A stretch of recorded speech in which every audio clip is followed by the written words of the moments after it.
A graça e a paz do Senhor Jesus, amém?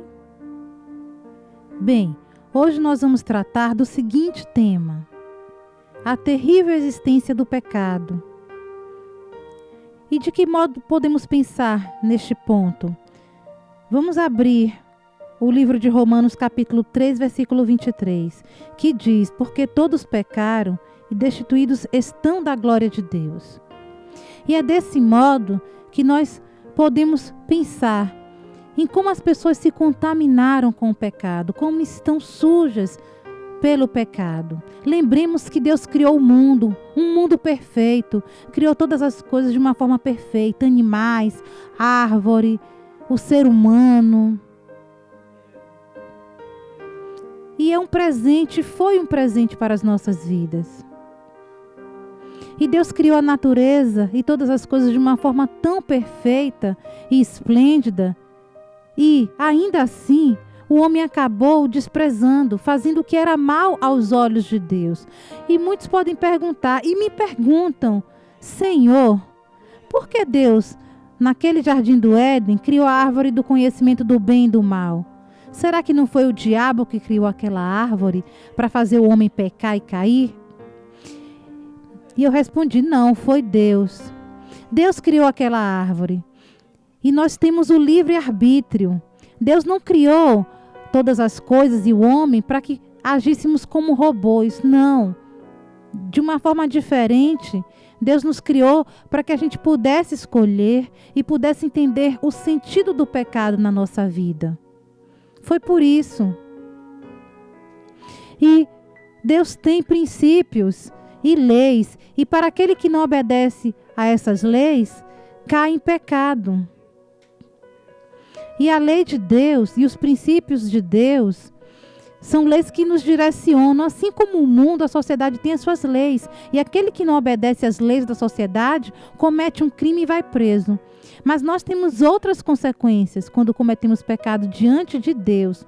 Muitos podem pensar: puxa, se eu estivesse no lugar de Adão e Eva, eu não faria isso. Com tantas árvores ali, com tantos frutos, por que eles foram cair justamente na cobiça daquela árvore e daquele fruto? E por que Deus permitiu que eles fizessem isso, não impediu? Porque Deus não queria que eles agissem assim, manipulados como robôs, simplesmente dizendo sim a tudo o que o dono lhes impõe. Deus queria desenvolver a consciência. E Adão, ele tinha um modelo. E ele deveria ser um modelo para as próximas gerações. Porém, surgiu o pecado na vida de Adão. E as consequências também aconteceram e surgiram. Como a palavra de Deus nos diz no livro de Romanos, que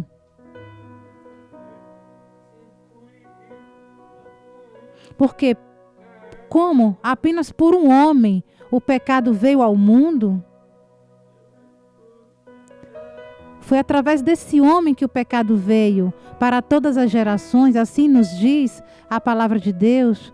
Como a gente pode pensar também na AIDS, no HIV, e às vezes até o próprio bebê daquela gestante contaminada contrai o vírus. Às vezes a mãe transmite para o bebê. Da mesma forma, Adão, através da sua atitude, transmitiu o pecado para toda a humanidade. É uma comparação. Mas Jesus, diferentemente, não é pecador. Jesus é o segundo Adão. E quando eu ouvi essa expressão segundo Adão, eu entendi. Porque Jesus, ele veio ao mundo, mas ele veio através de Maria. Porque Deus, de uma forma perfeita, usou Maria para que Maria concebesse Jesus e Jesus pudesse vir ao mundo, exercer o seu papel. Mas se nós não tivermos comunhão com Jesus, como vamos alcançar essa salvação? A palavra de Deus também nos diz que todos se afastaram do poder de Deus, como no livro de Romanos nos diz. E todo ser humano, nós como humanos, estamos assim o tempo todo, diante do pecado, precisando da salvação e da transformação de Deus. E nós temos um autor chamado Richard, e em seu livro ele discute sobre o pecado, e ele encara o pecado como um crime, como uma desobediência à lei do Senhor. O pecado é um crime de desobediência à lei do Senhor. Vejamos também o que nos diz no livro de 1 João. O pecado é inimigo de Deus e Deus detesta o pecado. Também vejamos o que nos diz o livro de Marcos. O pecado é um erro, um desvio de conduta. É como aquela flecha que não atinge o seu alvo. É um desvio de objetivo. Porque Deus, ele tem um alvo, ele tem um objetivo, ele tem uma comunhão, mas o pecado nos desvia desse alvo que é o Senhor Jesus.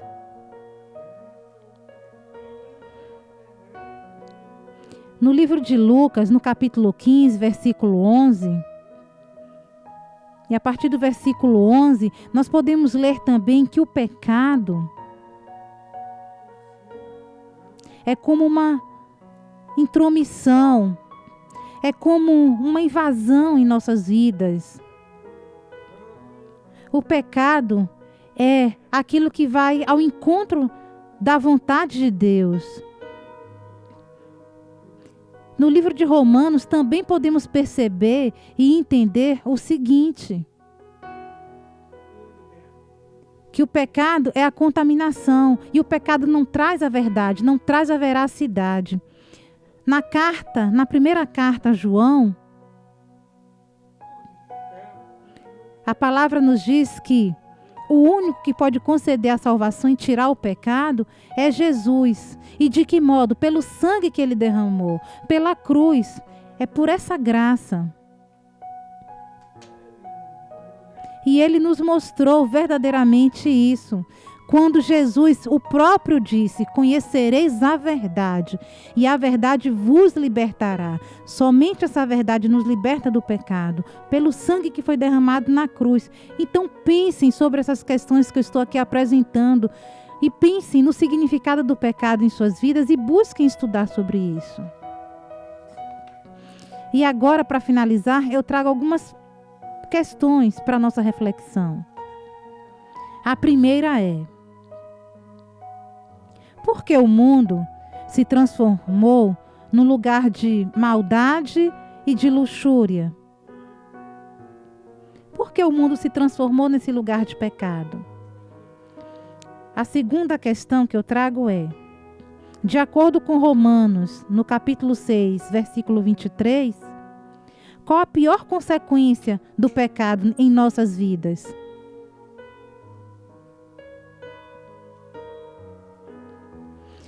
A terceira questão são 5 pontos. Explique e escreva as 5 definições de pecado encontradas neste estudo.